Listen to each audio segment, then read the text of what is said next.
প্রতিনিয়তই হচ্ছে খবরে বা কাগজে হচ্ছে বিভিন্ন ধরনের হেডলাইন দেখতে পাই যে ডাক্তারের ভুল চিকিৎসায় রোগীর মৃত্যু হয়েছে বা সে এই কাজ করেছে। এসব আসলে আমাদের আসলে না জানার কারণে হয়। আমরা আসলে জানি না আসলে কে ডাক্তার, আসলে কে ডাক্তার না। এই বাংলাদেশে আসলে হয় কি সবাই নিজের নিজের মতো করে ডাক্তার, বাট বিএমডিসি কর্তৃক এটা একটা বলা যায় তাদের অবহেলার কারণে হচ্ছে একমাত্র এমবিবিএস এবং বিডিএস ছাড়া কেউই নামের আগে ডাক্তার লিখতে পারবে না। এটা তাদের একেবারে কড়া করে রায় করে দেওয়া উচিত।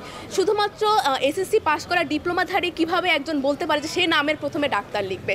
আমরা 5 বছর ধরে এতগুলো আইটেম কার্ড পাশ করে যে ডাক্তার হচ্ছে, অবশ্যই আমাদের মধ্যে কিছুটা হলেও তো পার্থক্য আছে। তো আমরা আশা করি কালকে যে আমাদের রায় দিবে সে রায়টা আমাদের পক্ষেই আসবে, আর যদি পক্ষে না আসে আমাদের আন্দোলন চলমান আছে এবং এরপরে আমরা হয়তো বড়সড় কোনো স্টেপ নিতে বাধ্য হব। ধন্যবাদ। আশা করি কালকে আমাদের রায় আমাদের পক্ষেই আসবে। আমরা সর্বস্তরের যেই মেডিকেল শিক্ষার্থীরা আছে তারা সবাই চাচ্ছে যে এমবিবিএস এবং বিডিএস ছাড়া কেউই ডাক্তার পদবি ব্যবহার করতে পারবে না। এবং এখানে দেখা যাচ্ছে যে বিভিন্ন গ্রামাঞ্চলে আমরা দেখি যে বিভিন্ন ভুয়া ডাক্তার তাদের অপচিকিৎসার কারণে অনেক ধরনের রোগী মারা যায়।